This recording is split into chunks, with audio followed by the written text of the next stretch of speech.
almost like the Flashpoint, where it starts, one of the key matrix lines that will help shatter this status centralized system. Hello, friends, and welcome to Flashpoint Radio. I am your host, Jay-Z. Thank you for joining me. It is Thursday, April 26th, 2012, and we are going to go into some reports, some news articles regarding some upcoming events that just happened, what the government may be planning for, and how to prepare or what to look for when it comes to finding false flag terror events or finding the instigators or the agent provocateurs. Last night's Flashpoint Radio dealt in depth with agent provocateurs, and namely mostly FBI sting operations to finger patsies, Islamic terrorist patsies and the such, to create fear in the public and to make the government look like the victim and at the same time the hero. We are going to start this evening north of the border in Montreal, French Canada, from the Montreal Gazette. Montreal student protests sees 85 arrested. There is some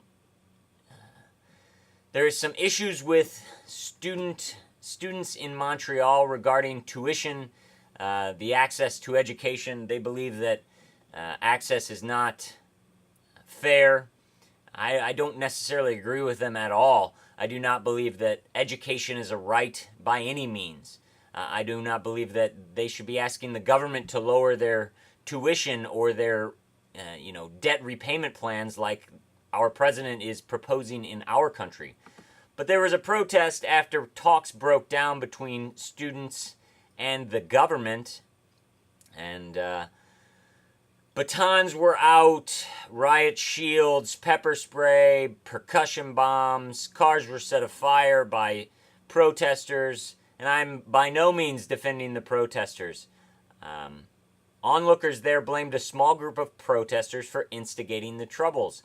It was a peaceful demonstration for 45 minutes in downtown Montreal, and then all of a sudden some could-be agent provocateurs, most likely anarchists, black mask types that do cover their identities, decided to taunt the police. Well, when you taunt police and they're in riot gear and they're ready for action, this is usually what happens, and unfortunately it is the peaceful protesters who get caught in the middle.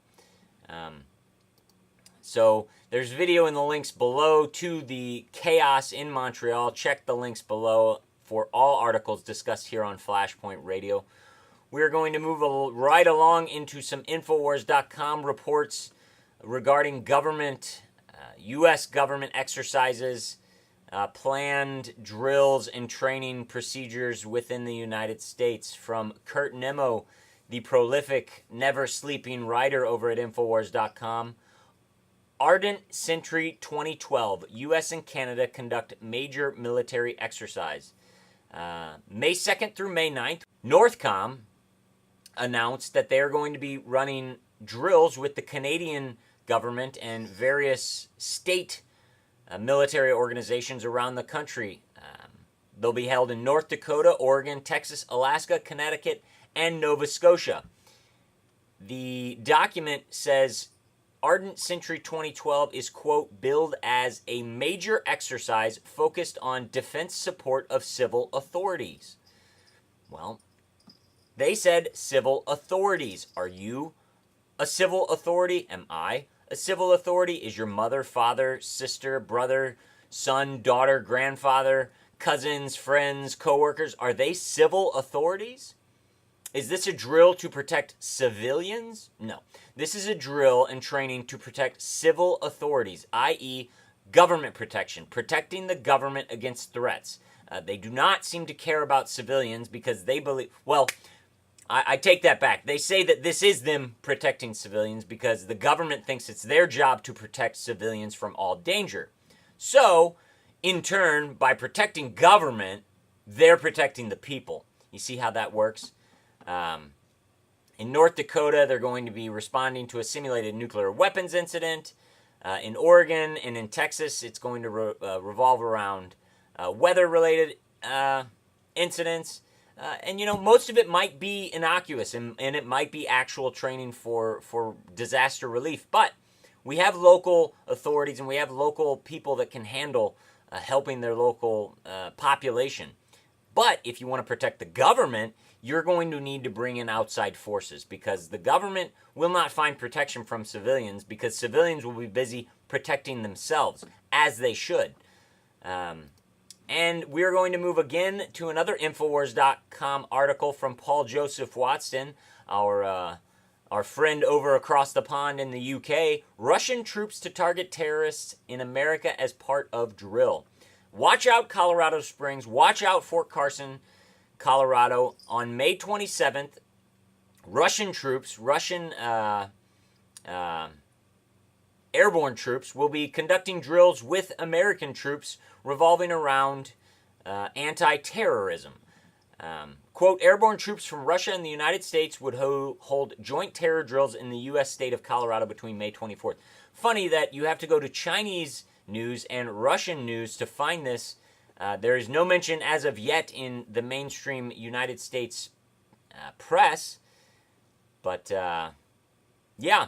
So they will be conducting drills on Fort Carson in Colorado Springs, and they will also be attending a baseball game in Colorado Springs. So while people in our government are calling, Russia our enemy, while Marco Rubio is calling Putin weak, we are inviting Russian troops over to perform and participate in anti-terror drills. When, if you watch Flashpoint Radio from, I believe, 2 or 3 nights ago, according to the Obama administration, the war on terror is over. But right now we're going to go to a short excerpts from a short video clip from a vicious conspiracy theorist organization known as CBS2 in Chicago. These statements came out from a leaked email from Red Cross volunteers in Wisconsin. Let's see what those vicious conspiracy theorists at CBS2 have to say. CBS2 has learned there may be a secret plan to evacuate Chicago in case of big trouble at the NATO summit next month. The Red Cross in Milwaukee is apparently reaching out to volunteers to help prepare shelters for any Chicagoans who are suddenly relocated. CBS2 News has obtained a copy of Milwaukee area Red Cross emails sent out to volunteers. The message suggests a possible plan to evacuate residents of the city of Chicago during the NATO summit. The conference, the email says, may create unrest or another national security incident. That surprise disclosure has some folks who live downtown on edge. A little unnerving? Very unnerving. I feel a little bit unsafe, just a little bit, maybe a little bit more than a little bit. Doesn't make me feel like I want to be in the city during the NATO conference. I'm lost for words. According to a Wisconsin Red Cross spokesperson, the evacuation plan is not theirs alone. She told us, our direction has come from the city of Chicago and the Secret Service. However, officials at the Office of Emergency Management and Communication told us tonight the directive did not come from them. The Secret Service did not return our phone calls. The idea of having to evacuate Chicago residents is, number one, a scary prospect, which could account for the reluctance to talk about it. Secondly, it's probably also highly unlikely. This seems to be a case of officials wanting every possible contingency plan on the table, just in case, Robin Case. Still has to make people a little uneasy, nevertheless, though, Mike. You don't want to hear about possible evacuations, but they're planning ahead. They don't want to be surprised. Fair enough. Well, if you watched Flashpoint Radio from last week, you saw the video of Black Hawk helicopters with armed military troops flying low through Chicago and performing drills around skyscrapers. They stated that it was not in preparation for the NATO summit. But when you dovetail that video with this email sent to residents of Library Tower in Chicago, downtown Chicago, that strongly recommended that all residents find alternative places to stay during the conference from May 18th through the 21st. I take that back. The drill for between Canadian troops is not during the NATO summit, but during the NATO summit, they are urging Chicago residents to leave the city. And now you've got internal emails with the Red Cross stating that evacuation of Chicago may be necessary. Chicago, evacuation. even if that needed to happen, what are they planning? What is going on? What do they know is coming that would possibly need an evacuation of Chicago? I would think a city like Chicago would not be evacuated for anything less than a nuclear attack, a military invasion, some sort of super earthquake or super environmental action, because it's Chicago. What about the logistics of getting people out of Chicago? Read all of the articles below. Something is brewing, I believe.